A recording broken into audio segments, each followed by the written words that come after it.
A quiet girl boards a plane with an old leather satchel and a future folded inside it.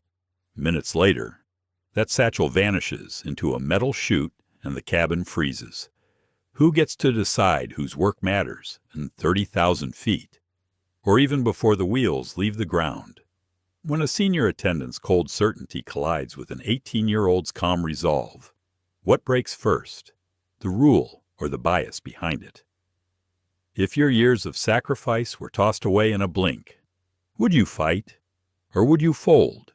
And when an unexpected ally steps in, does justice arrive, or only a pause before the real test begins?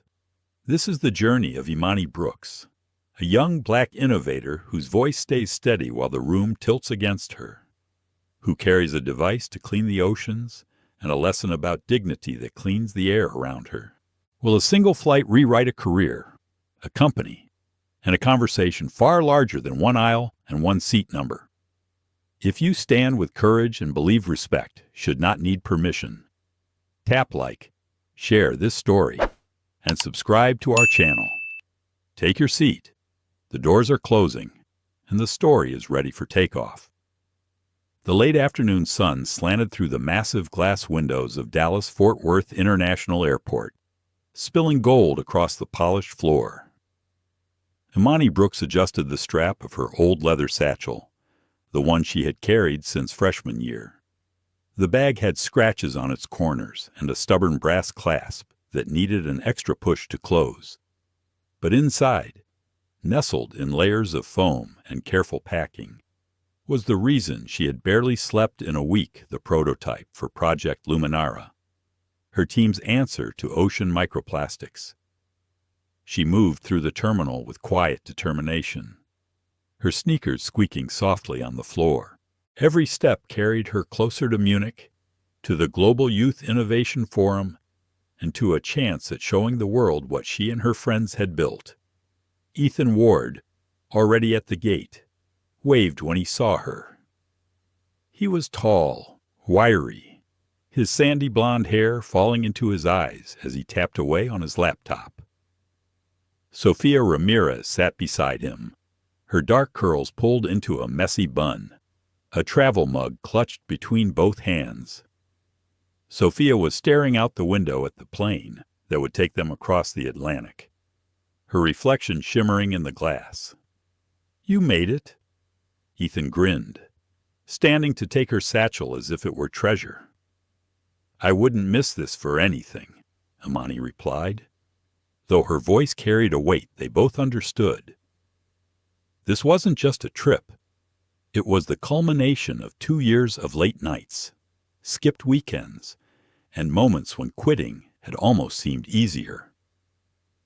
The boarding process began, and they lined up in the group assigned to their row. Imani's seat was in business class, a rare upgrade offered by the forum organizers, and she felt a flicker of gratitude. She had read enough about long-haul flights to know how much this would help her arrive ready to present.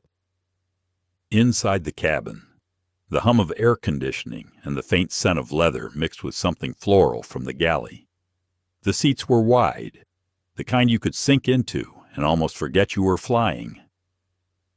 Imani slid her satchel under the seat in front of her, keeping her foot lightly against it. Just having it in reach steadied her heartbeat. She was halfway through fastening her seatbelt when she noticed a woman in a crisp navy uniform moving down the aisle. The gold stripes on her sleeve and the tidy twist of blonde hair pinned at the back of her head gave her an air of authority. This was no ordinary crew member. The name tag read, Marjorie Hale, Senior Flight Attendant.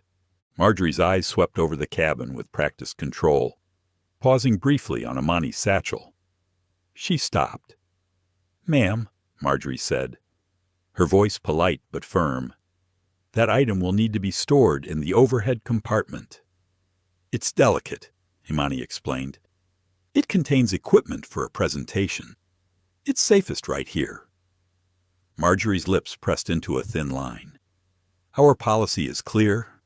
All larger personal items go overhead." Ethan, seated a row back, leaned forward, It's not just personal. That bag holds Marjorie lifted a hand, cutting him off. Sir, please remain seated. I'm addressing the passenger directly. Her gaze returned to Imani. You will need to comply. A pulse of irritation rose in Imani's chest. She had been taught not to escalate, to keep her tone measured. But there was an undercurrent in Marjorie's voice that scraped against her. It was the kind of tone that assumed authority didn't need reason. I understand the policy, Imani said evenly, but this is specialized equipment. It can't be jostled or stacked under other bags. Marjorie's eyes flickered annoyance. Maybe something else. We make no exceptions for safety, she replied. You'll hand it to me now. Imani hesitated. Her fingers tightened around the strap. The hum of the cabin seemed louder, the passengers around them quieting as if they sensed a shift in the air. Sophia stood from her seat, moving to the aisle. She's telling you it's fragile. That's a reasonable request. Sit down, miss, Marjorie said sharply. I won't repeat myself. Ethan's voice came from behind. You're making a mistake. Marjorie stepped closer, her shadow falling over Imani's lap. Last chance, ma'am. I will take the item now. Every instinct told Imani to refuse, to guard the bag like the precious work it was. But the weight of eyes on her, the tightening grip of authority, pinned her in place. Slowly, she slid the satchel forward. Marjorie's hand closed around it, and without another word, she turned and walked briskly to the front of the cabin. Imani watched in disbelief as the woman reached the service galley, opened a waist-high chute marked Waste Disposal, and dropped the bag inside. The sound a dull, final thud landed in Imani's chest like a blow. The cabin went utterly still. Even the air seemed to hold its breath. Sophia gasped. Ethan pushed out of his seat, only to be stopped by a younger flight attendant who stepped into the aisle. Sir, you need to remain seated. Do you know what she just threw away? Ethan's voice cracked with anger. That's not garbage. Marjorie reappeared, smoothing her uniform as if nothing had happened. She didn't look at Imani, didn't acknowledge the growing murmur among the passengers. Imani's hands trembled in her lap. Years of work, gone in seconds. She tried to form words, but they stuck in her throat. In her mind, she saw late nights under the glow of desk lamps, spreadsheets sprawled across her bed, the first test run of the device in her grandmother's backyard, all of it erased by one careless act. The captain's voice came over the intercom, announcing pre-departure checks, but the words washed over her, meaningless. Her pulse thudded in her ears. She felt Sophia's hand close around hers, warm and steady, but the knot in her chest only tightened. Marjorie passed by again, her expression unreadable, as if the moment had not happened at all. And in that stillness, Imani understood something she had known in theory, but never in the marrow of her bones. Prejudice did not always shout. Sometimes it was cold, quiet, and dressed in uniform. She sat back, the hum of the engines growing louder, the runway lights blinking beyond the window. The flight hadn't even left the ground, but Imani knew nothing about this journey would be ordinary. The seatbelt sign was still lit when Ethan leaned forward again, his voice low but edged with disbelief. Imani, did she really just throw it away? Imani kept her gaze fixed on the seat back in front of her. If she looked at him, she was afraid she might unravel right there. Yes, she said finally, the word tasting like metal in her mouth. Sophia's hand was still on hers, a quiet anchor. We can talk to the captain. There has to be a way to get it back before we take off. Imani wanted to believe her, but she had just watched the most senior crew member on this flight treat her work like trash. How could she expect the rest of them to see it any differently? Marjorie Hale reappeared in the aisle, checking seatbelts and carry-ons with the efficiency of someone who had done this thousands of times. She stopped by a couple in row 3 and helped them with a bag. She smiled at them, warm and professional, as though she had not just gutted another passenger's future minutes earlier. Imani felt heat rise in her chest. She had worked too hard to be reduced to silence, but she also knew her voice could be used against her if she let anger spill over. "Excuse me," she called, her tone steady but carrying enough weight to stop Marjorie mid-step. The older woman turned, that practiced composure still intact. "Yes, ma'am." "You threw away my bag," Imani said, the words measured. "It contains a delicate scientific prototype. You need to retrieve it." Marjorie blinked slowly, as though the request were somehow unreasonable. The item was oversized for storage in that seat area. Policy requires it be removed. That is not policy. Ethan muttered loud enough for nearby passengers to hear. That is you making a choice. Several heads turned. A man across the aisle frowned, glancing between Marjorie and Imani. The quiet hum of the cabin had shifted into something heavier, thicker. Marjorie's expression did not change. "Sir, I need you to remain seated. This conversation is between myself and the passenger involved." Sophia straightened in her seat. "You didn't even check what was in the bag. You didn't listen when she explained. That's not safety protocol. That's disrespect." Marjorie's voice sharpened, though she kept it just below a snap. "Miss, please sit down. We cannot have disruptions before departure." "Disruption?" Sophia said, incredulous. "The only disruption is you throwing away something irreplaceable." Imani felt the stares of half the business class cabin. Every muscle in her body told her to let it go, to avoid making herself the center of a scene that could spiral out of her control. But another voice in her mind, her mother's, whispered, "You cannot always choose the fight. But when the fight chooses you, do not step aside." "I need to speak to the captain," Imani said firmly. Marjorie's lips curled into something close to a smirk.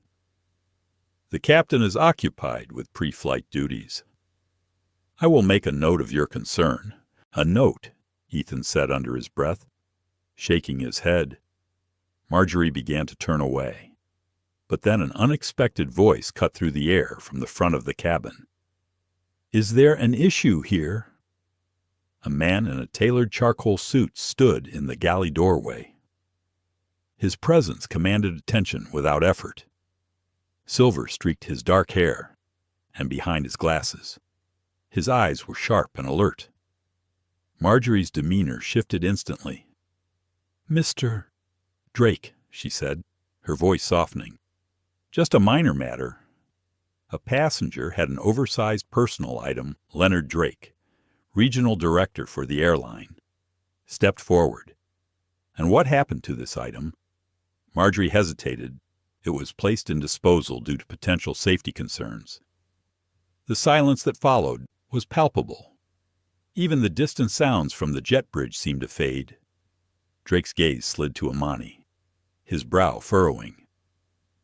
"Is that accurate?" Imani rose to her feet. Her knees trembled, but her voice was clear. "No, sir. That bag contained a scientific prototype my team built for the Global Youth Innovation Forum in Munich.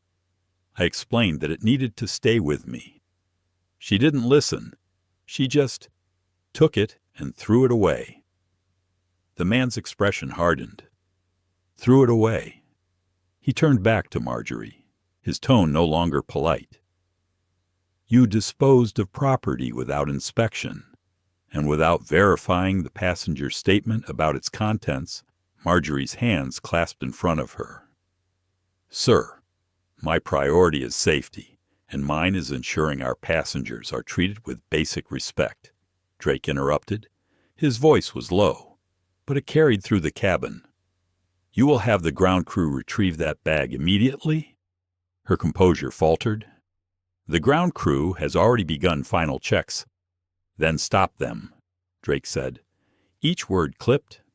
Now. Marjorie hesitated, then moved toward the front, pulling a small radio from her belt. Imani exhaled slowly, her heart still hammering. Sophia reached up and squeezed her hand. Ethan caught her eye and mouthed, "We're getting it back." Drake stayed near their row, his posture a wall between Imani and any further interference. "What is your name?" he asked her. "Imani Brooks." Something flickered in his eyes, recognition. Maybe, but he said nothing about it. "Miss Brooks, I will personally see that your item is returned before this aircraft leaves the gate." The cabin murmurs grew louder now, passengers exchanging glances. Some leaned into the aisle for a better view, as if the moment had shifted from discomfort to a rare kind of justice in progress. Marjorie returned a few minutes later, stiff-backed. "The ground crew is retrieving the bag," she said, the words tasting sour. Drake gave a single nod. "Good. You will remain in the galley until further notice." Imani sank back into her seat, the tension in her shoulders easing slightly. The hum of the cabin returned, but the air still carried the aftershock of confrontation. She glanced at Ethan and Sophia. Ethan gave her a quiet nod. Sophia's expression was fierce, protective. For the first time since boarding, Imani let herself believe that this might not end in complete loss. But she also knew one thing with absolute certainty: this was far from over. The minutes that followed felt strangely stretched, like time had decided to slow just enough for Imani to hear every sound in the cabin. The rattle of drink carts in the galley, the faint cough from a man in row 7, the steady thump of her own heartbeat against her ribs. Sophia leaned close. "I am so glad Drake showed up when he did. Without him, she'd never have called for the bag." Imani nodded, but kept her eyes forward. Gratitude was there, yes, but so was a sharper feeling, one she could not quite name. Relief and humiliation braided together in her chest. She had needed someone else to step in. She had been powerless in that moment, and it stung. Ethan tapped something on his laptop, his fingers flying over the keys. "I am pulling up the schematics for Luminar and the press release from the forum. If they try anything else, we can prove the importance of this thing in seconds." Across the aisle, a middle-aged woman with silver hair leaned toward Imani. "Honey, I saw everything. That was wrong. You keep your head up." Her voice was soft but steady, a simple human kindness that felt like a small light in a dim room. Before Imani could thank her, the cockpit door opened. Captain Harold Vance stepped into the aisle, his crisp white shirt catching the overhead light. He had the calm bearing of someone used to making decisions that could not be reversed. His eyes went from Drake to Imani, then to the front where Marjorie stood stiffly near the galley. "Is there a problem delaying our departure?" he asked, his voice deep and even. Drake answered before Imani could. There was a serious lapse in crew judgment. "I have ordered the retrieval of a passenger's property from disposal." Vance's brows drew together. "From disposal, correct," Drake said. "A delicate scientific prototype was taken without consent and thrown away. We are correcting that mistake." The captain's gaze flicked to Marjorie. "Senior Hale, is that accurate?" Marjorie's jaw tightened. "It was oversized for the seat area. I followed procedure." "That is not procedure," Vance said quietly, the words edged in steel. "Procedure requires assessing an item before disposal, and it certainly requires consulting the passenger." Marjorie shifted her weight, clearly unused to being challenged so directly in front of passengers. A voice crackled over Drake's radio. "Ground crew here. We've got the item. Bring it up immediately," Drake said. Imani's breath caught. She had imagined this moment in the minutes since it was taken. But now her chest tightened with worry.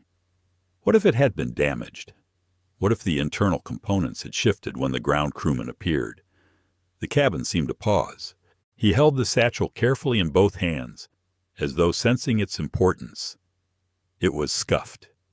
A dark smear along one side where it must have grazed the inside of the chute. But the clasp was still intact.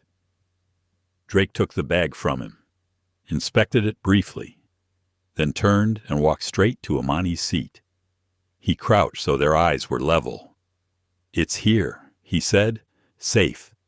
And you did nothing wrong." Imani reached for it, the leather cool under her palms. She drew it close to her chest, feeling the weight of it like a heartbeat. Her throat tightened. "Thank you," she managed. Sophia let out a long breath. Ethan closed his laptop, the tension in his shoulders finally easing. Drake stood and faced the cabin. "This matter is resolved. We will resume preparations for departure." His tone made it clear the discussion was over. But for Marjorie, it was not over at all. Drake turned to her with the finality of a judge delivering sentence. "Senior Hale, please step into the galley."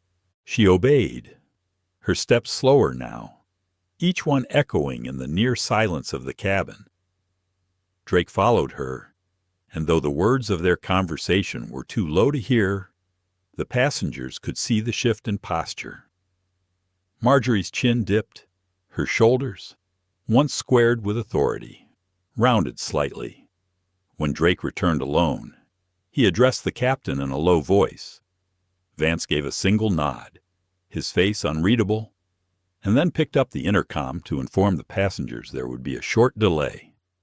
Minutes later, 2 uniformed airport security officers appeared at the front of the cabin. They spoke briefly with Drake, then stepped into the galley. The muffled exchange was brief, and then Marjorie emerged, her face pale, her mouth set in a thin line. "Ma'am, will you come with us?" one of the officers asked.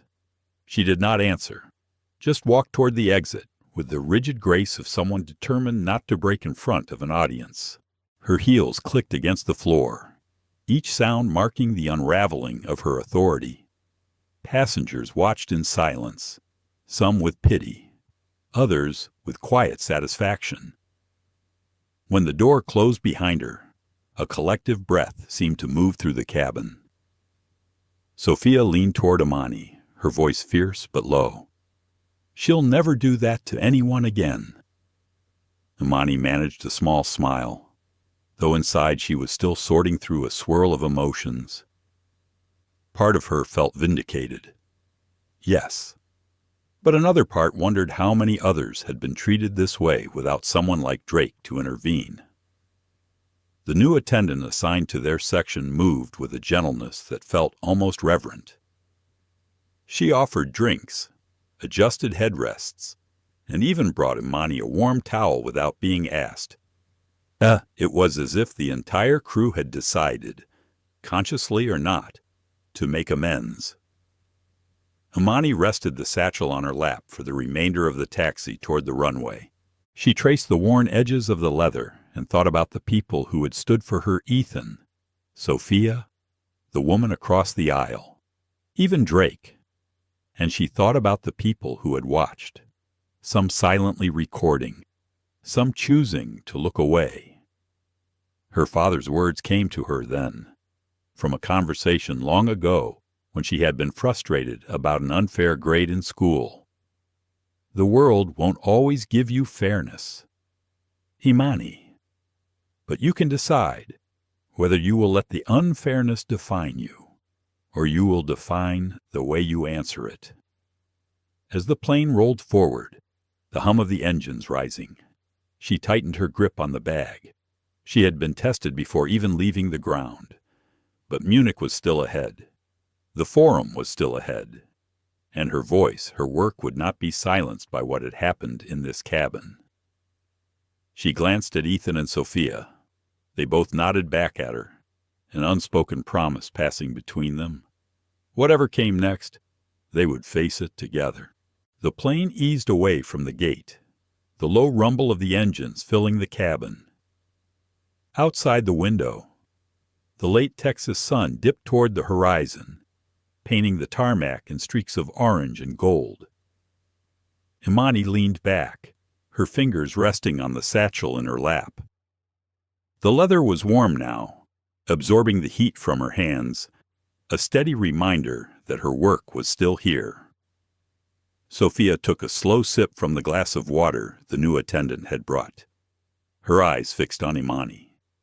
"You know that could have gone very differently." "I know," Imani said quietly. Ethan leaned forward from the row behind. "You didn't just keep your project safe. You made half this cabin realize how wrong she was. People were filming. Imani, this isn't going to stay on this plane." Imani's stomach twisted. She knew what videos like that could do. They could draw outrage, yes, but also invite scrutiny she had never wanted. She had not chosen to be an example. She had just been trying to get to Munich. Her thoughts were interrupted by movement in the aisle. Leonard Drake was making his way back from the cockpit, speaking briefly to the replacement attendant before stopping at Imani's row. He rested one hand on the seat back in front of her, lowering his voice just enough to be heard over the engine hum.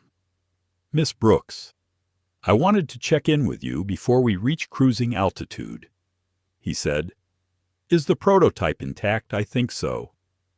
Imani answered. "I won't know for sure until I can open it and test the components."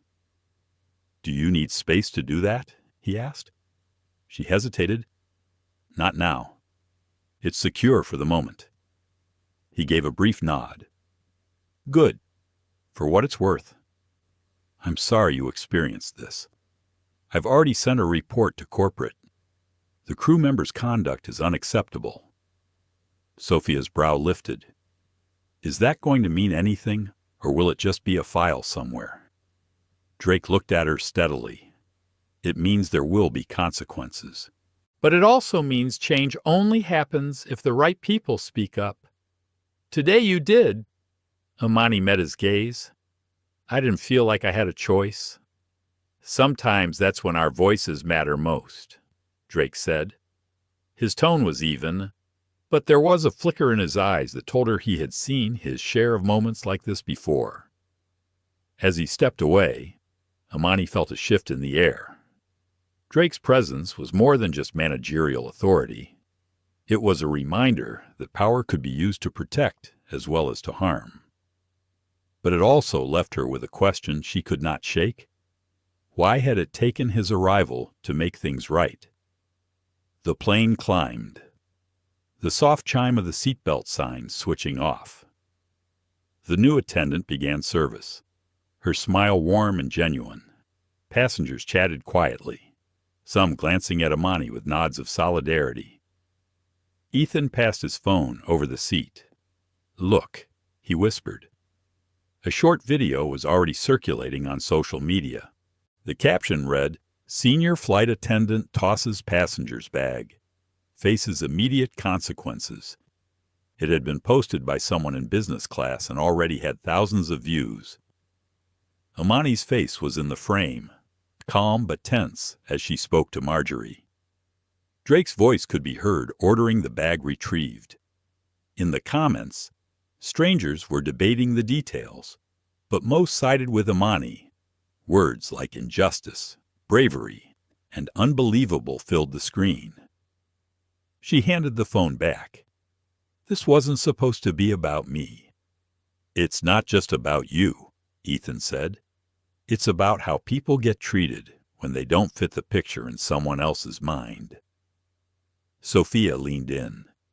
"You have the chance to turn this into something more than a bad day. You could tell the truth about what happened and why it matters." Imani looked out the window. The sky was deepening to a dark blue now. the first stars just beginning to show. She thought about Munich, about standing on a stage in front of experts and innovators. She had planned to talk only about microplastics and marine ecosystems. But now there was another story she might have to tell. A quiet knock against the back of her seat pulled her from her thoughts. She turned to see the silver-haired woman from earlier. "Dear, when you speak in Munich, remember this moment. The way you handled yourself. That's as much a part of your work as whatever's in that bag." Imani managed a small smile. "Thank you." For the next hour, the cabin settled into the rhythm of a long-haul flight. Soft conversation, the clink of cutlery as meals were served, the occasional ding of the call button. Imani kept her satchel on her lap even when she ate, unwilling to let it out of her sight again. She drifted into thought, remembering a conversation with her father the week before she left. They had been in his study, the shelves lined with books and photographs from decades of business travel. "You know the world will test you," he had said, leaning back in his chair. "Sometimes in ways you expect, more often in ways you don't.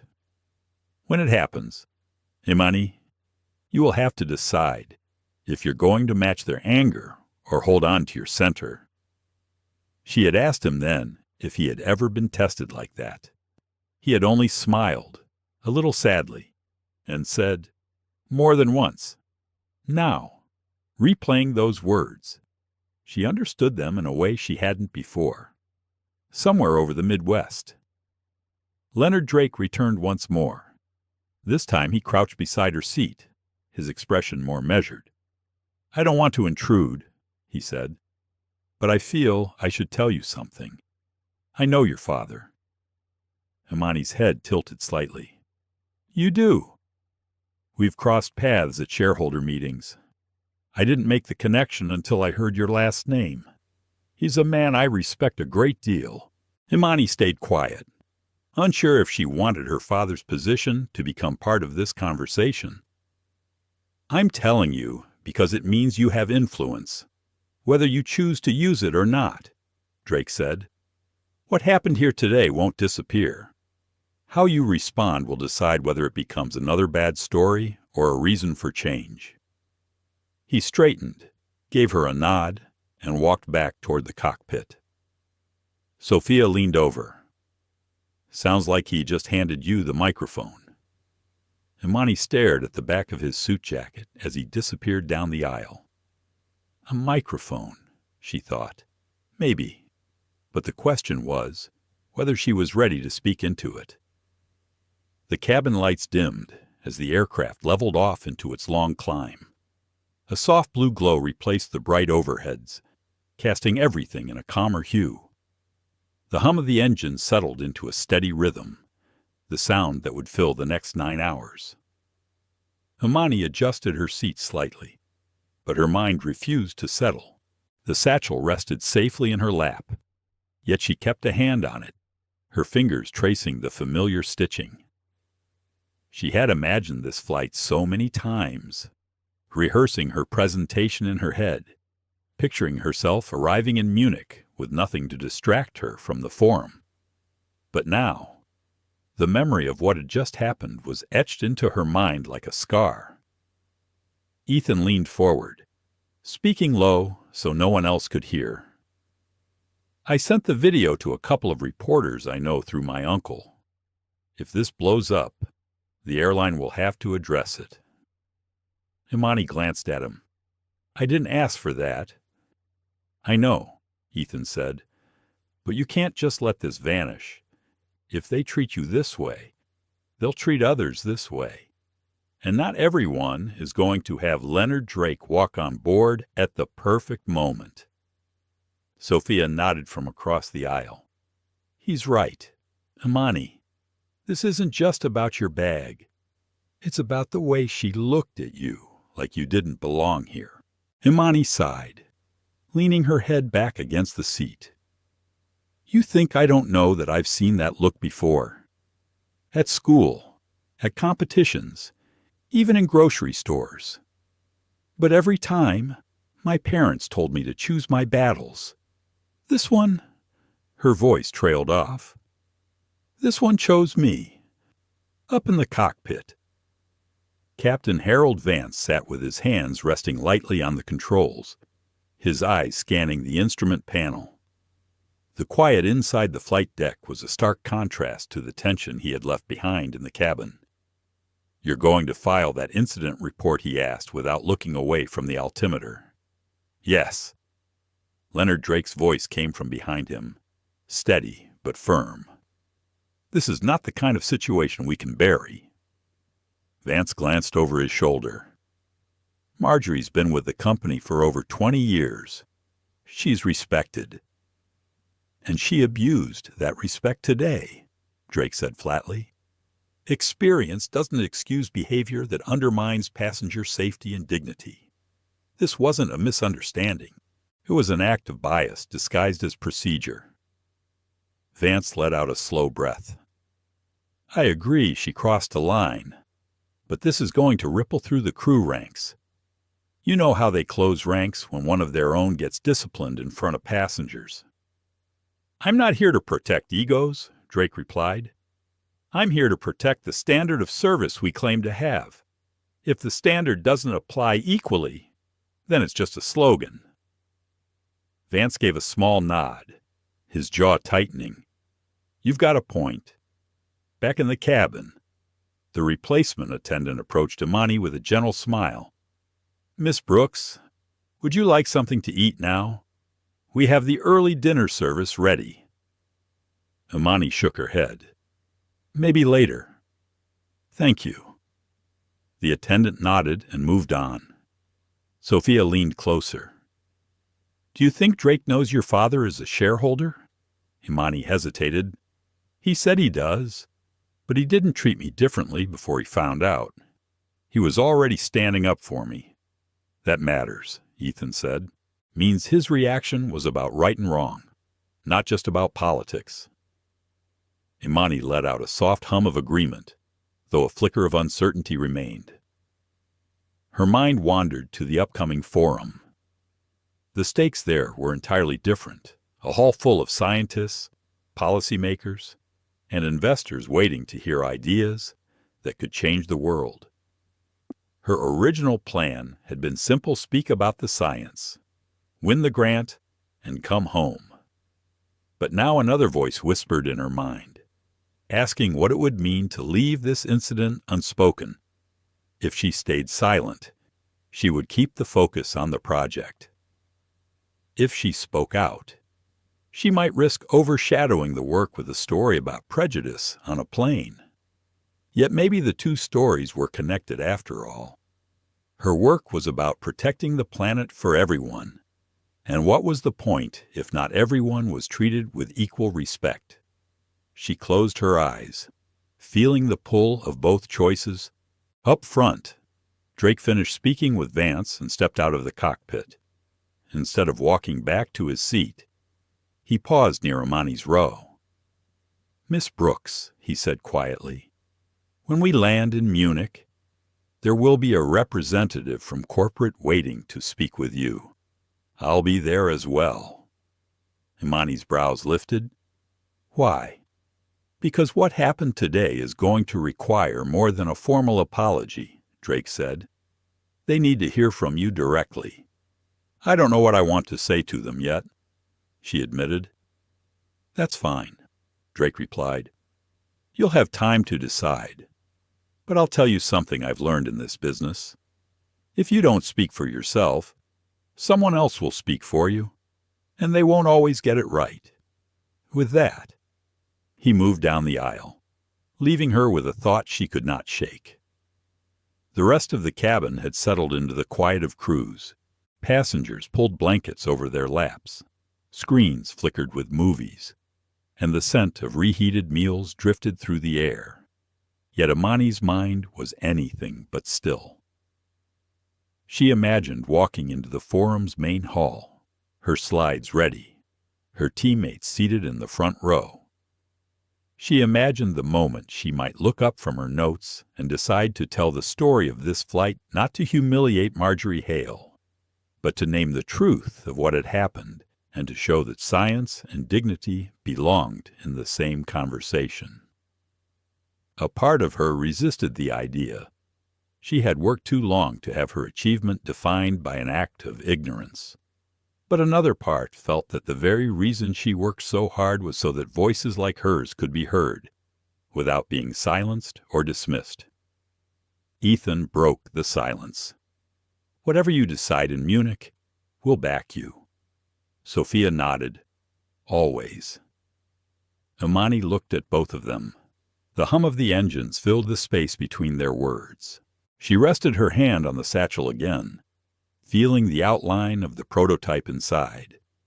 It was still here, and so was she, far ahead. The Atlantic stretched beneath them, unseen in the darkness, carrying them toward a city where decisions would be made and where she would decide exactly how much of her story the world would hear. The soft glow of the cabin lights made it look almost peaceful, but beneath the surface there was an energy that refused to settle. Even with Marjorie gone, the weight of what had happened still lingered in the air, like the faint scent of turbulence before it hits. Imani sat back with her satchel in her lap, staring at the seat pocket in front of her. She had replayed the moment over and over, the dismissive tone, the sound of the bag hitting the bottom of the chute, the rush of helplessness. Now that the danger to her project had passed, the memory of it felt heavier, not lighter. A few rows ahead, Leonard Drake spoke quietly to the replacement attendant. Every now and then his eyes flicked toward Imani, not in scrutiny, but in that deliberate way of someone making sure the center of the storm was still holding steady. Passengers in nearby seats were still whispering to each other. She caught fragments completely uncalled for. "You saw the way she looked at her. I've never seen anyone do that before." Each murmur was a reminder that this wasn't just her story anymore. Sophia leaned over, her voice barely above a whisper. "They're talking about you in the back, too. People want to know your name." "I'm not sure I want them to," Imani replied. Ethan, always ready with the counterpoint, leaned forward. "Too late. That video has legs. It's already on 3 different platforms, and I'm guessing by the time we land, it'll be everywhere." Imani's jaw tightened. "That's exactly why I'm not sure. I didn't plan for any of this, but maybe it planned for you," Sophia said softly. "Sometimes the story chooses the storyteller." Before Imani could answer, Drake approached. His expression was calm, but there was a certain gravity to his presence that made nearby passengers quiet down.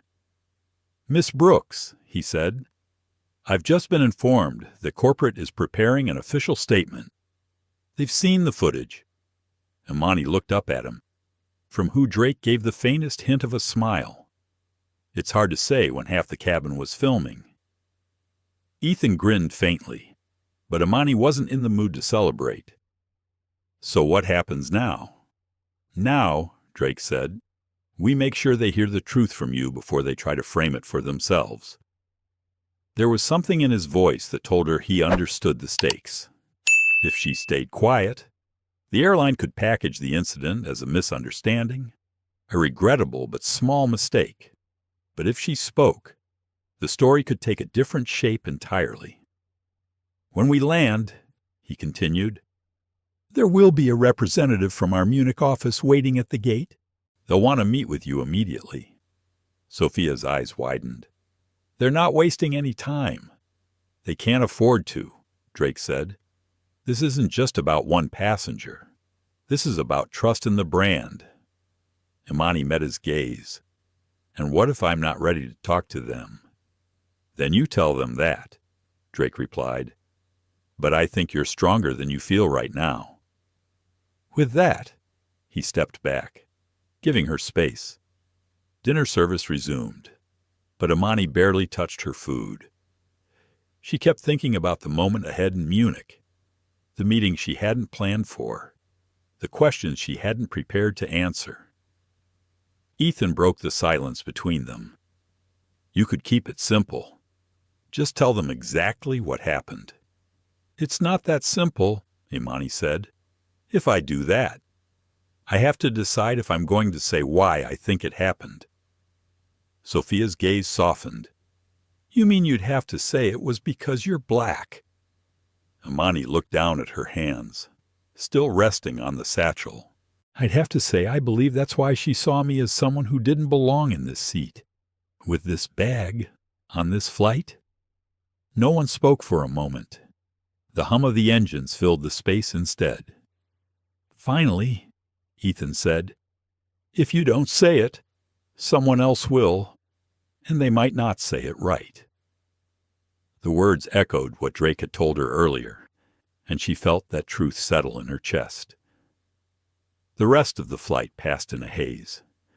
She tried to sleep, but couldn't. Every time she closed her eyes, she saw the moment the bag disappeared into the chute. She heard the finality in Marjorie's voice.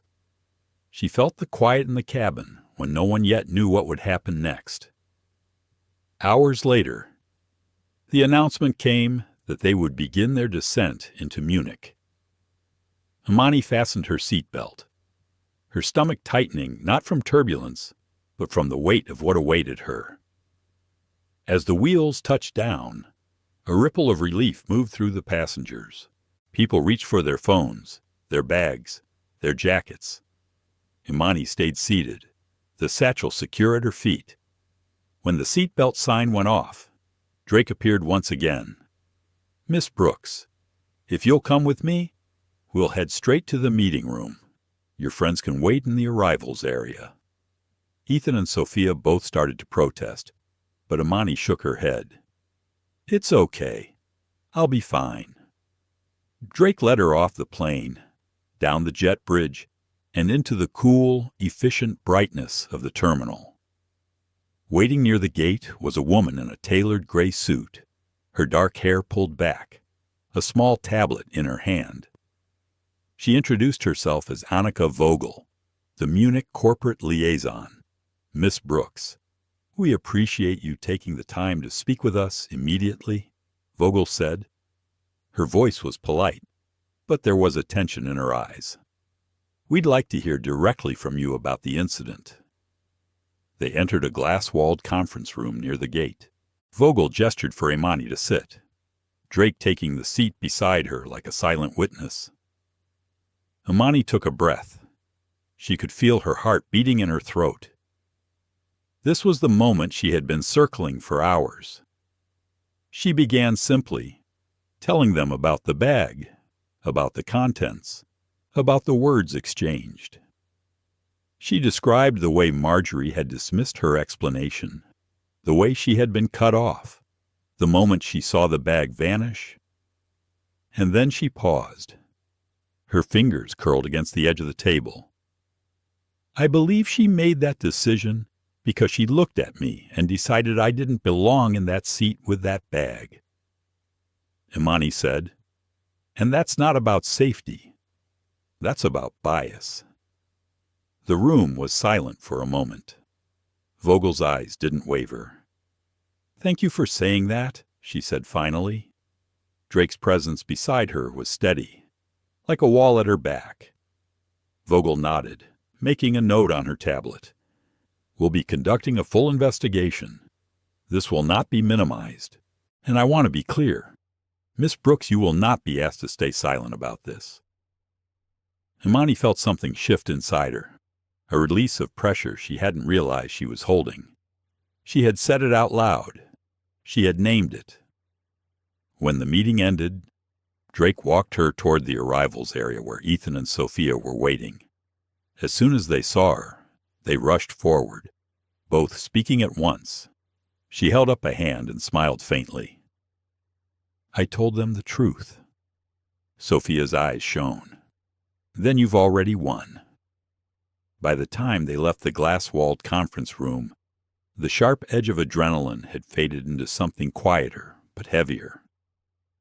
Imani walked beside Ethan and Sophia through the terminal, the satchel slung over her shoulder like armor. The sound of rolling suitcases and distant announcements seemed almost muted compared to the intensity of the last few hours. They made their way to the connecting gate for the short hop to Munich City Airport.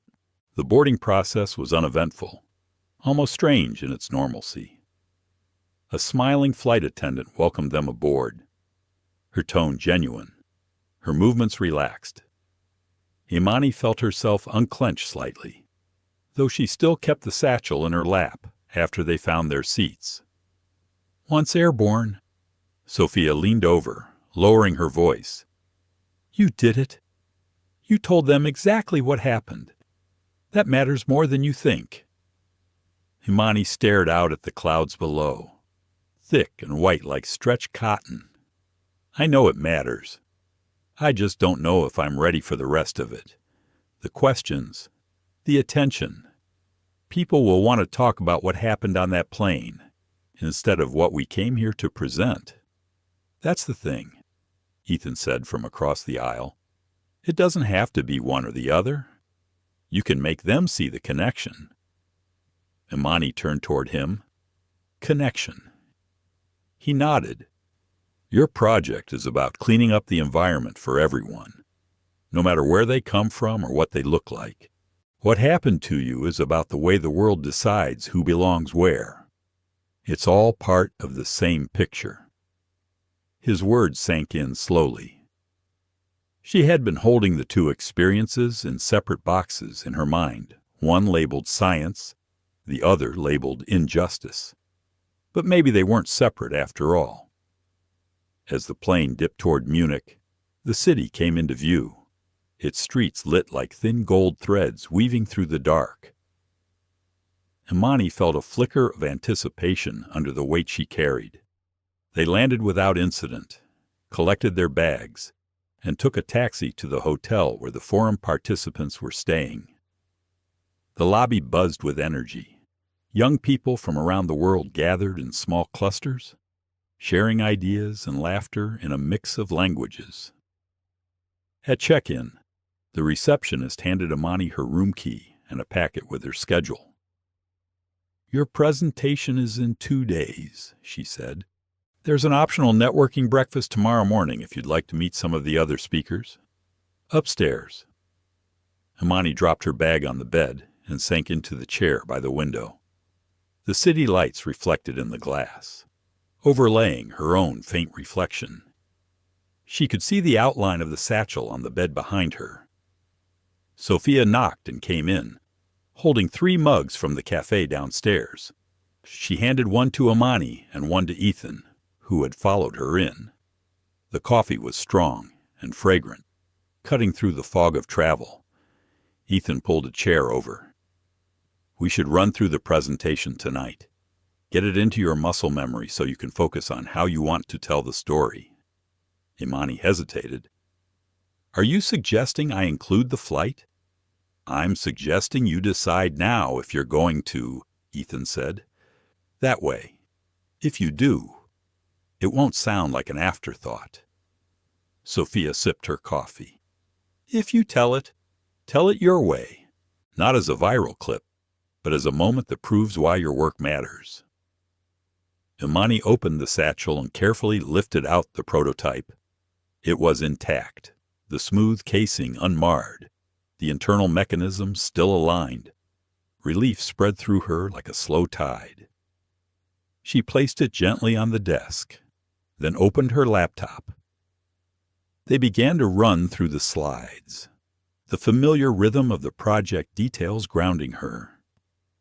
Each section was like a step back into the world she had prepared for data on microplastic density, diagrams of filtration modules, before and after photos from early tests. Yet as they worked, her mind kept circling back to the other story. The story of how, less than 24 hours ago, she had been treated as though her work did not matter because she did not fit someone's image of who belonged in a certain seat with a certain kind of bag. Halfway through the run-through, she closed the laptop. I think I am going to tell it. Not in detail, but enough to make the point. Sophia smiled. Good. Ethan leaned back, crossing his arms. Then we practice it until you can say it without losing your place. They stayed up past midnight, rehearsing. Imani spoke the technical details with ease, then shifted into a few lines about the importance of being heard, of protecting ideas and the people who create them. She didn't name Marjorie. She didn't need to. The point was bigger than one person. When they finally stopped, the city was quiet outside, and the only sound was the low hum of the air conditioning. Imani sat on the edge of the bed, the satchel beside her, and felt a steadiness she hadn't had since the moment in Dallas when the bag was taken from her. She thought of her father then, and of what he might say if he were here. Probably something simple, like, "I'm proud of you for telling the truth." And then, in the same breath, make sure they hear the rest of your message too. The next morning, the networking breakfast was a blur of handshakes, name tags, and quick introductions. People were curious about her project, and a few mentioned that they had already seen her name online connected to the airline incident. She kept her answers brief, steering the conversation back to the work whenever she could. But one young man from Kenya leaned in after hearing her presentation preview. "What happened to you? It's happened to a lot of us, in different ways. Saying it out loud here will matter." She nodded, feeling both the weight and the clarity of that truth. Later, as she stood at the window of her hotel room, looking out over the rooftops of Munich, she realized something had shifted. The fear of speaking up was still there, but it no longer felt like a wall. It felt like a gate, one she could choose to open when the moment was right.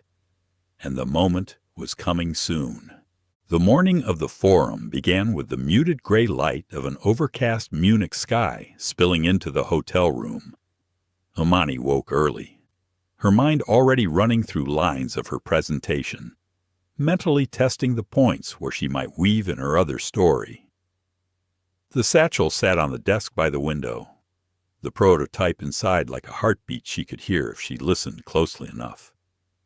Downstairs in the lobby, the air was alive with the sound of dozens of languages. Young innovators from every continent filled the space, their name tags swinging as they moved from one conversation to another. Some carried laptops.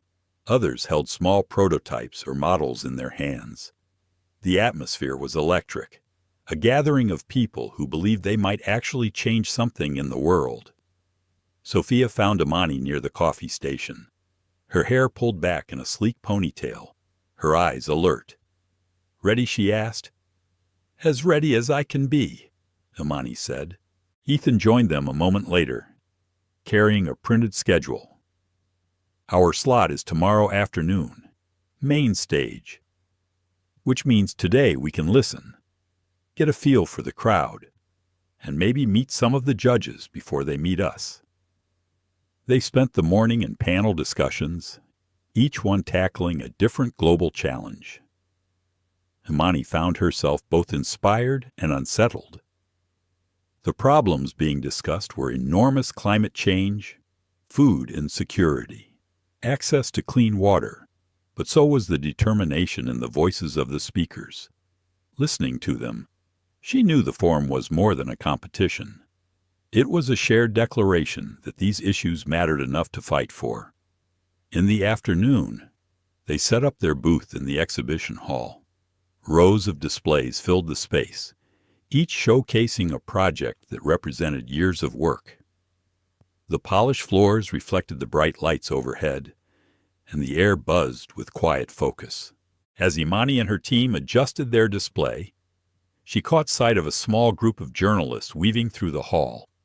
Cameras hung from their necks, notebooks in hand. One of them glanced toward her, recognition flashing in his eyes.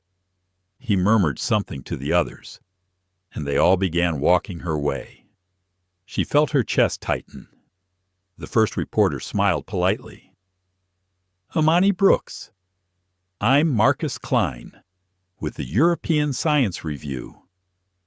We've heard about your project and also about an incident during your flight here. Would you be willing to talk about both?" Sophia took a step forward. She's here to present her work, not just to talk about what happened on the plane. Imani raised a hand slightly to stop her. "I'll answer briefly." She met the reporter's gaze. "Yes, there was an incident. Yes, it was inappropriate. But the most important thing I have to say right now is about this project. Project Luminar is about restoring the oceans, about making something cleaner and safer for everyone. And that connects to how people treat each other too. We cannot protect the world if we don't also protect each other's dignity." Marcus scribbled notes quickly, then nodded. "Thank you. That's all I needed." After they moved on, Ethan gave her a look. "That was perfect. You kept the focus on the work and still made the point. But inside..." Imani still felt the pull between the two stories. She wondered if tomorrow, standing on the main stage, she would be able to balance them as carefully. That evening, the Forum hosted a welcome dinner in a hall with vaulted ceilings and long tables covered in white linen. Candles flickered in glass holders, and the scent of warm bread and roasted vegetables drifted through the air. Imani sat between Sophia and a young engineer from Japan named Kaido. Across the table, a medical student from South Africa was describing a low-cost diagnostic tool she had developed. The conversations moved easily from science to culture to shared challenges, and Imani found herself laughing more than she had in days. Halfway through the meal, an announcement called everyone's attention to the front. One of the forum's organizers welcomed the participants and encouraged them to use their time here, not just to compete, but to collaborate. "The world's problems are too big for one person to solve alone," she said. "But they can be solved if enough people care.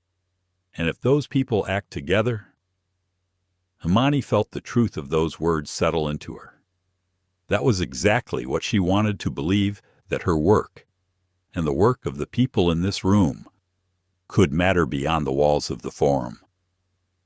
After dinner, she returned to her room with Ethan and Sophia for one last run-through of the presentation.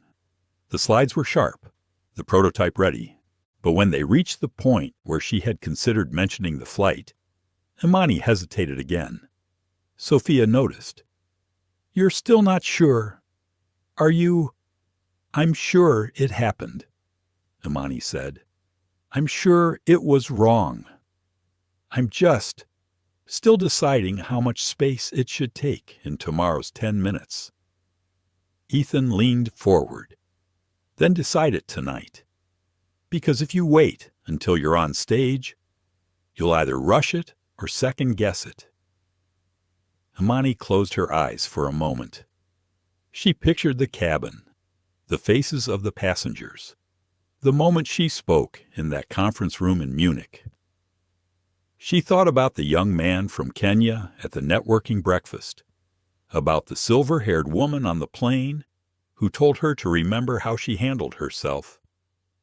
When she opened her eyes, she said, "I'm going to say it, briefly, without names.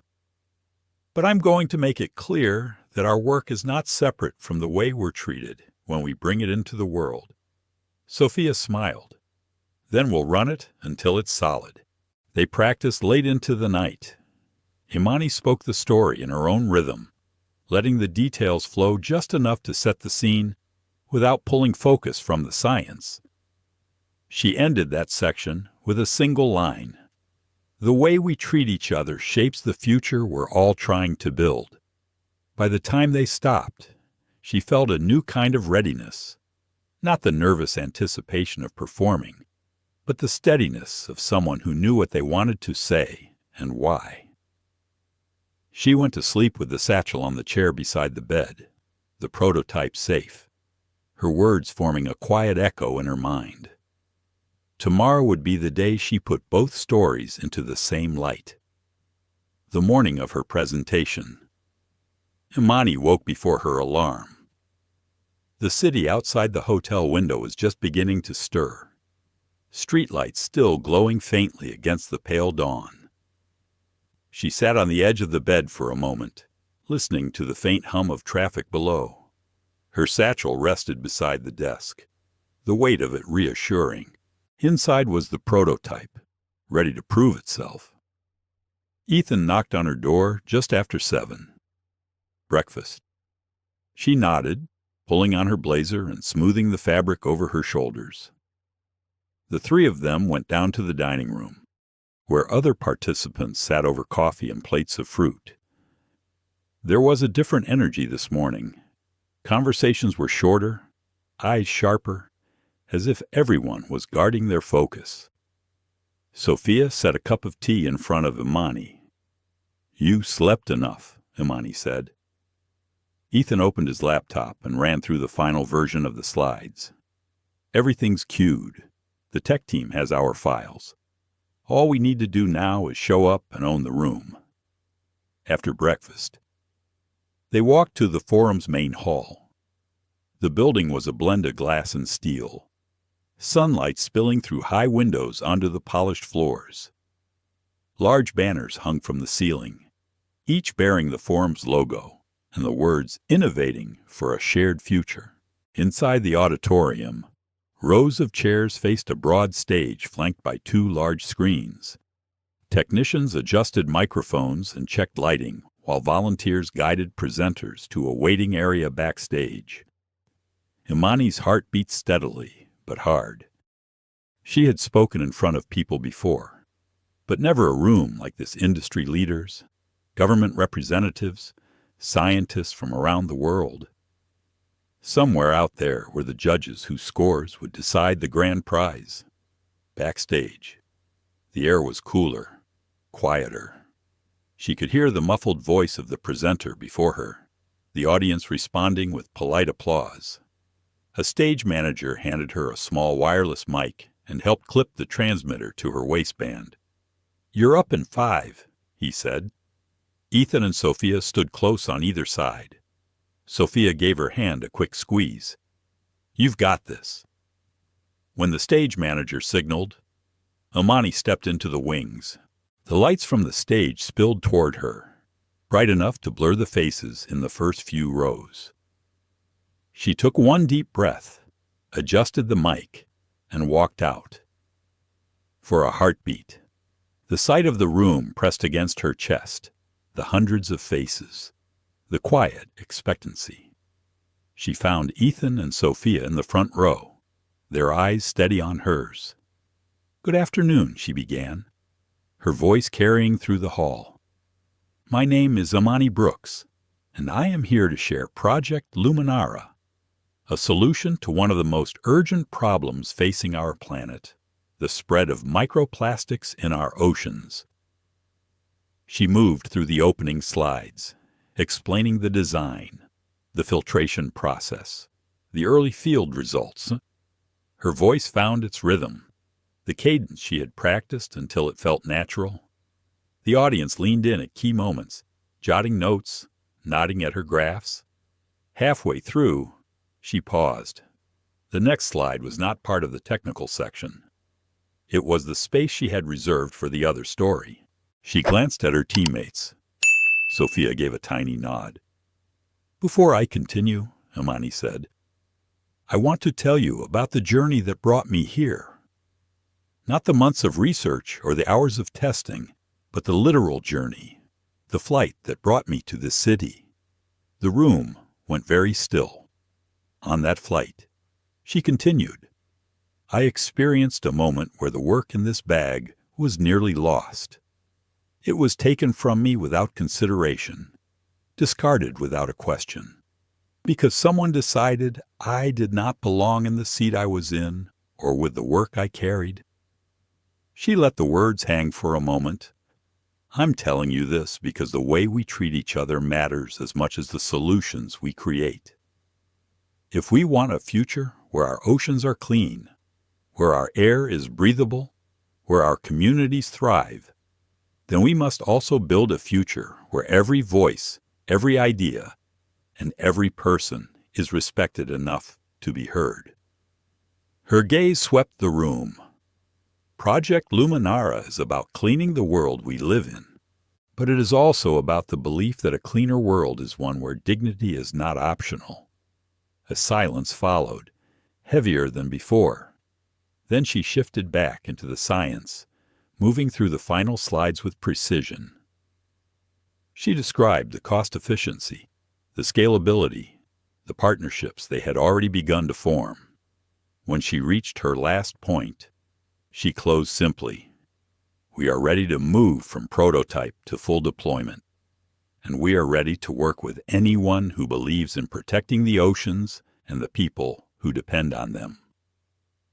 The applause began in the front rows and rolled outward until the entire hall was on its feet.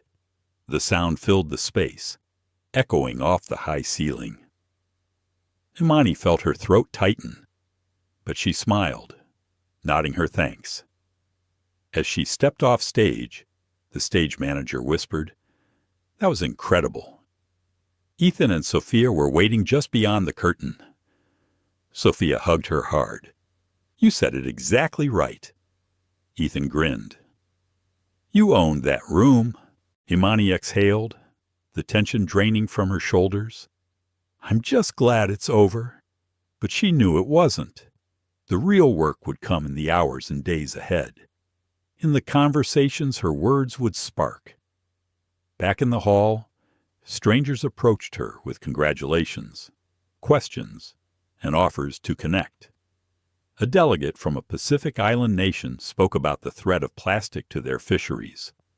A German investor asked for a meeting to discuss scaling production.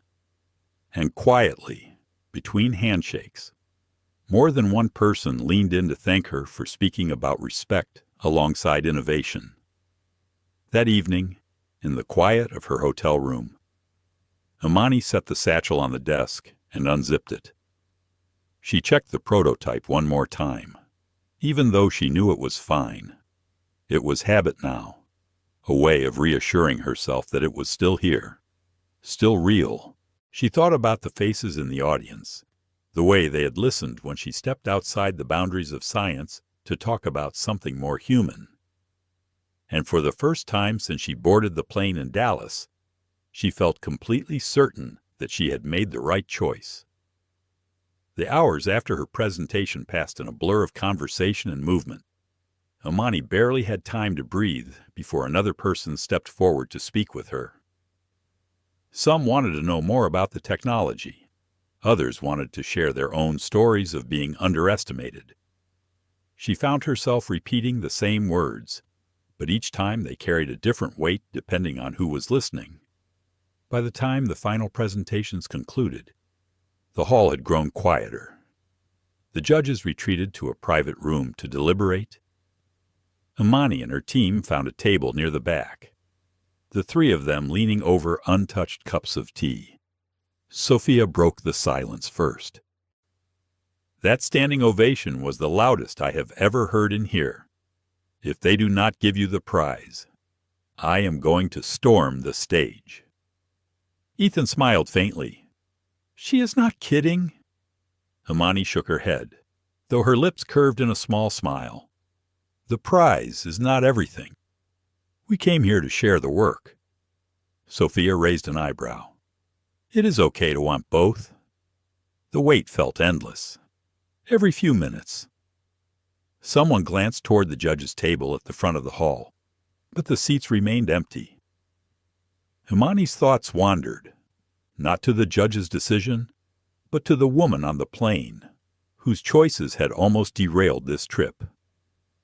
She wondered where Marjorie Hale was now, whether she had replayed the moment in her mind the way Imani had. Finally, the forum's lead organizer returned to the stage. The crowd hushed almost instantly. This year's projects have been some of the most innovative we have ever seen. Choosing a winner was no easy task. But there is one project that stood out not only for its technical excellence, but for the clarity of its vision and the courage of its presenter. Imani felt her stomach tighten. The winner of the Global Youth Innovation Forum's grand prize is Project Luminara, led by Imani Brooks. The sound that followed was a wave applause. Cheers, the scrape of chairs as people stood. Sophia grabbed Imani's arm and pulled her into a hug. Ethan clapped her on the back, grinning. She walked to the stage with steady steps, the lights bright on her face. The organizer handed her the crystal trophy, its edges catching the light in flashes of gold. She thanked the judges, her voice calm, despite the rush of adrenaline in her veins. "This recognition is not just for me," she said. "It is for my team, for the communities this work is meant to serve, and for every young innovator who has been told in ways big and small that they do not belong. We belong. Our ideas belong. And together, we can make the future we imagine." When she stepped off the stage, the applause still ringing in her ears, Leonard Drake was waiting near the side aisle. He gave her a nod that was almost proud. "You did exactly what you came here to do. And a little more," she replied. He handed her a card. "Call me next week. There are people at the airline who need to hear from you directly, and I want to make sure it is on your terms." She tucked the card into her pocket, feeling the weight of what it meant. That evening, a formal dinner celebrated the winners. Imani found herself seated between a marine biologist from New Zealand and an executive from a global environmental foundation. Both spoke enthusiastically about potential collaborations. The biologist offered to connect her with a network of coastal researchers. The executive hinted at funding opportunities that could take Luminara from prototype to large-scale deployment. In quieter moments between courses, people she had never met approached her to say thank you, not just for the project, but for the words she had spoken about respect. A woman from the Caribbean leaned in and said, "I have been in your seat. Different flight, different reason, same feeling. Hearing you say it out loud, it matters. Later, walking back to the hotel through the cool night air." Sophia and Ethan flanked her on either side. The city lights reflected on the wet cobblestones, and somewhere in the distance, a street musician played a soft tune on a violin. Ethan glanced at her. "So, what happens now?" Imani breathed in the crisp air. "We take the meetings. We look for partnerships. And maybe, I talked to the airline. Maybe Sophia asked. I want to do it," Imani said. "But I want it to be about more than me. I want them to hear from other people too. This cannot just be a single apology and then back to business." When they reached the hotel, Imani checked her phone. Her inbox was full messages from journalists, from other innovators, from strangers who had seen the video of the flight and then her speech. She scrolled through a few. Some were short and encouraging. Others shared long, personal accounts of similar experiences. One message caught her attention. It was from her father. "Just 5 words, I saw your speech. Proud." She read it twice before putting the phone down. In the quiet of her room, she set the trophy beside the satchel on the desk. They looked strangely alike in that moment, both symbols of the journey, one representing the work she had set out to do, the other representing the obstacles she had not expected but had overcome. She thought about the choice she had made to tell the story of the flight, even briefly, in front of that audience. It had been a risk, but now, holding the trophy in her hands, she knew it had been the right one. The night stretched ahead. But sleep came easier than it had in days. Tomorrow, there would be calls to return, meetings to arrange, maybe even an early start on planning for the future of Luminara. But tonight, she allowed herself a rare moment to simply be. The morning after the award ceremony, the city felt different to Imani. The streets outside her hotel window glistened with the remnants of an early rain, the air cool and fresh. She sat at the small table by the window, her laptop open but untouched, the trophy gleaming faintly in the corner of her vision. Her phone buzzed. The caller ID read Dad. She hesitated for just a second before answering. "Imani?" Richard Brooks's voice came warm but steady, a familiar anchor. "How are you feeling? Tired," she admitted. "But good. We won. Dad, I saw," he said, and she could hear the pride in his tone, even over the phone. "You stood there and told them the truth, and you didn't flinch." Imani leaned back in her chair, tucking her feet under her. "It felt like I had to, not just for me, but for everyone who has been in that kind of moment. That is exactly why I wanted to call you before the noise of everything else sets in," Richard said, "because now you have a decision to make about what comes next." She knew what he meant before he said it. "The airline?" "Yes. Leonard Drake reached out to me already," her father said.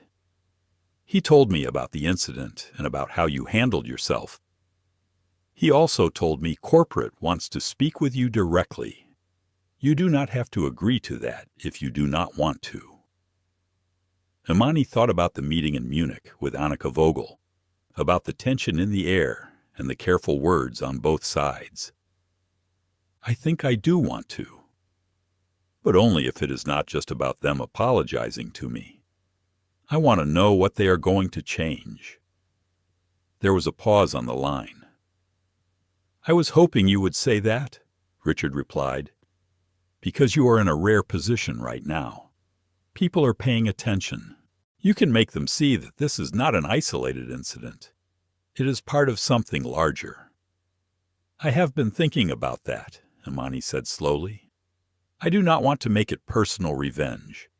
I do not want Marjorie Hale to be the whole story. But I do want them to take responsibility. And I want them to put real measures in place so that no one else has to go through what I did." Her father's voice softened. "That is the difference between reacting and leading. And you have the chance to lead here." Imani found herself smiling faintly. "What would you do if you were me?" Richard chuckled. "I would make a list. Clear, specific, and impossible to dismiss. Then I would walk into that meeting knowing they need you more than you need them." She grabbed a notebook from her bag. "Help me start." They began to outline ideas together. Mandatory bias training for all crew members. A clear passenger advocacy protocol so concerns could be addressed without escalation. A commitment to track and publish incident data transparently. Scholarships for underrepresented students in STEM. Funded by the airline as a way to invest in the very voices they had once risked silencing. By the time they were done, the page was nearly full. "That is a good start," Richard said. "And remember, it is not about whether they will like these ideas. It is about whether they will realize they cannot afford to ignore them." Imani nodded, even though he could not see her. "Do you think they will take it seriously?" "I think they will take you seriously," he said, "because you did not come into this looking for a fight. You came here to do your work. And when they put a wall in front of you, you climbed it without losing your balance." For a moment, neither of them spoke. Imani stared at the city outside her window, the rooftops wet and glistening. "Dad," she said finally, "I think I want you there for the meeting. Not to speak for me, but just to be in the room. You will not have to ask me twice." Richard said. "Let me know when Drake sets the time. I will clear my schedule." They talked a little longer, about the forum, about the people she had met, about the potential partnerships already forming. But eventually, Richard told her to rest and enjoy at least one day before the work began again. After the call ended, Imani sat for a while, the notebook open in front of her. The list stared back at her, each bullet point a reminder that she was not finished with this journey yet. Sophia knocked and came in, followed by Ethan. They had pastries from a cafe down the street and steaming cups of coffee. "What's that?" Sophia asked, pointing to the notebook. "My list," Imani said. "For the airline?" Ethan grinned. "That is going to be one interesting meeting." Sophia leaned over to read it. "Scholarships? Transparency reports? Bias training? This is big. Imani, it needs to be." Imani replied, "If they are going to make a change, it has to mean something beyond me." They spent the rest of the morning in a quiet rhythm. Ethan answered emails from potential partners. Sophia started drafting a proposal for a grant they had discussed with a foundation representative. Imani refined the points on her list, adding details about implementation and timelines. By midday, she felt the shape of the next step settling into place. The incident on the plane had been an uninvited detour, but it had led her here to a place where she could push for something better. Later that evening, as the sun dipped behind the city skyline, Leonard Drake called to confirm that the airline's CEO would meet with her in Dallas the following week. "They know your father will be there," Drake said, "and they know the press will be watching.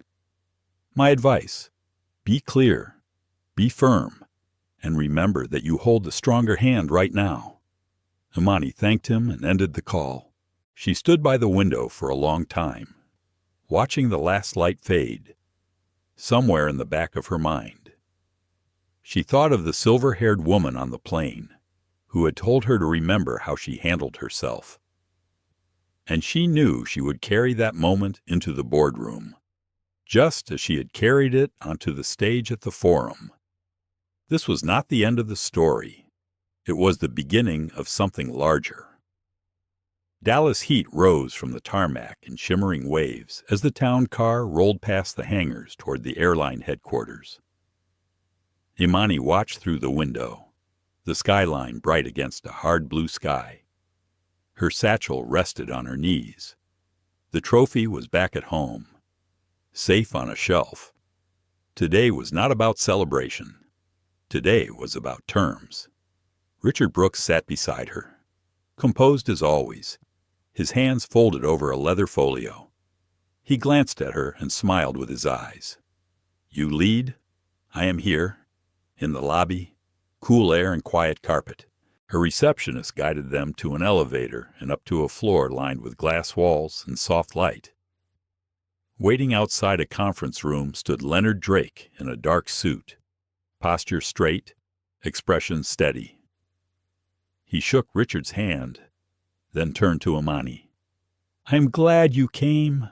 They are ready for you. Inside, a long table faced a wall of windows." At the far end sat the CEO, a woman with silver hair cut close and a gaze that did not flinch. To her left, the head of operations. To her right, counsel. At the side of the room, a large screen glowed. Annika Vogel appeared in the video window from Munich, a slight delay in her smile. Captain Harold Vance stood near the windows, his cap tucked under his arm. "Thank you for agreeing to meet," the CEO said. "Miss Brooks, Mr. Brooks, Mr. Drake, please sit." Imani took the seat at the center of the table. She set the satchel on the floor by her feet, a choice she felt in her bones. She folded her hands on the table and met the CEO's eyes. "Before we begin," the CEO said, "I want to say I am sorry. What happened to you was unacceptable. It does not reflect the values we claim. It does not reflect the values we want to live. Imani listened. The words were careful, measured. She had heard apologies that meant very little. She decided to ask for what could not be faked. "Thank you for saying that," she said. "But I did not come for an apology. I came for commitments." Across the table, Richard was still, a quiet shoreline. Drake's jaw eased, as if a knot he had carried for days had finally decided to loosen. Imani opened her notebook. Her voice was even, clear, no anger in it, but no space for evasion either. First, mandatory training that addresses bias and de-escalation for all cabin crew and flight deck. Not a one-time session, a program with renewal every year. It needs to be developed with outside experts and with input from passengers who have experienced discrimination. Second, a passenger advocacy protocol, a named person on every flight who is trained to mediate disputes before they escalate. That person will be accountable for documenting incidents in real time. Third, transparency, a quarterly public report of complaints related to dignity and conduct, published on your website, not buried, broken down by route and outcome. Fourth, an independent review board made up of community leaders and former crew who have a record of ethical leadership. They will have the authority to review incidents and make binding recommendations. Fifth, scholarships, a fund for underrepresented students in science and engineering. Not a photo moment, a pipeline program with mentors and paid internships. I want a 5-year commitment and a named cohort every year. She stopped. The room was very quiet.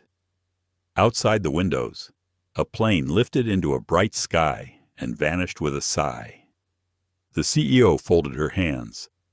"You have been busy. I have been thinking about what would have helped me," Imani said, "and what might help the next person who does not have a director step on board and stop it before takeoff." Captain Vance spoke, his voice low. "Miss Brooks, as long as I have flown, I have told crew that safety is our first duty. I see now that dignity is not separate from safety. It is a part of it. You have my support." Annika's voice came through the speaker from Munich. "The liaison team can help design the reporting and communications plan. We have already drafted the first framework." Counsel cleared his throat. "We have to consider privacy. We have to consider legal exposure." Richard leaned forward for the first time, his tone quiet. "Transparency is what limits exposure. The public does not forgive secrecy. They forgive honest work toward change."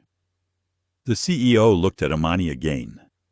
The apology was gone from her expression. In its place was something like resolve.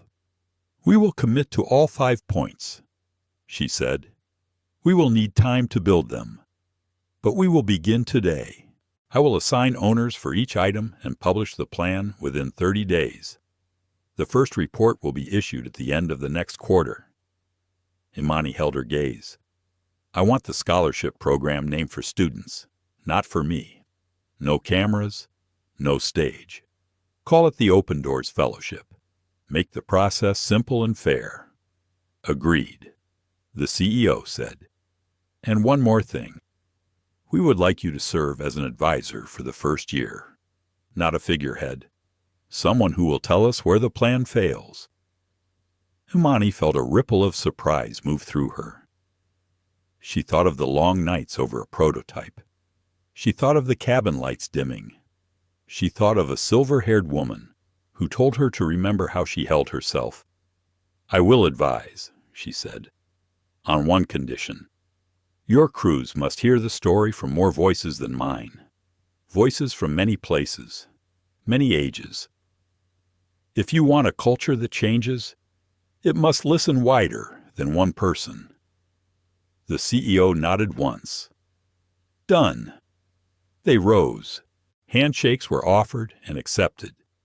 There were no cameras in the room, no stage remarks, only the sound of chairs sliding back on carpet, and a collective breath that felt like the end of a storm that had lasted longer than anyone wanted to admit. In the hallway, Drake let out a breath that sounded like a laugh. You did not leave them much room to wriggle. They did not need room, Imani said. They needed a standard, outside. The heat pressed against them again, full and honest. Richard guided her toward the car and opened the door. Before she stepped in, Imani looked back at the building. She did not feel triumphant. She felt steady. That was better. On the drive home, her phone vibrated with messages. Some were from reporters. Some were from participants at the forum. One was from the silver-haired woman on the plane. I saw the news about your meeting. The message read, "Thank you for making it count." At home. The trophy caught the late light and scattered it across the wall. Imani set the satchel beside it and stood for a long moment, listening to the quiet of the house. She walked to her desk, opened a blank document, and wrote the words, "Open Doors Fellowship" at the top. Below it, she started a list of what the first cohort would need: laptops, stipends, mentors who pick up the phone on Sunday afternoons, a summer session that ends with a real presentation in a real room where real decisions get made. She paused, then added one more line: travel support for family to attend. Let them see their kids belong in the room. The next week, the airline published the plan. The dashboard went live with the first set of numbers. Crew schedules included the new training. The advisory board met with Imani on a Tuesday morning and asked for her honest view. She gave it. They listened. Some parts were clumsy. Some parts were better than she had expected. Work had begun. That mattered. At the airport a month later, Imani walked through a familiar concourse toward another flight, this time to a coastal town where a pilot program for Luminara would launch. She wore the same satchel. The leather had new scratches now. They told a story. At the gate, a little girl tugged her mother's sleeve and pointed at Imani with wide eyes. "Are you the girl with the ocean machine?" the child asked. Imani laughed softly. "I am one of the people working on it." The mother smiled, a little shy. "Thank you," she said. Then she added, "I saw the other story, too. I am glad you did not let it end there." On board, a young attendant offered to store the satchel in a safe compartment near the galley and waited for Imani to approve. Her tone was respectful. Her eyes were kind. When Imani nodded, the attendant gave a small bow of the head, as if to say, "I see you. I value what you carry." The plane lifted into a clear sky. Clouds opened like paths. Imani rested her head against the seat and closed her eyes. She thought of the first flight. She thought of Munich. She thought of a conference room where a list turned into a plan. And she thought of all the names she did not know yet, the students and travelers and builders who would walk through a quieter kind of door because a storm refused to stay quiet. Her phone buzzed once more. It was a message from her mother. "I heard about the fellowship."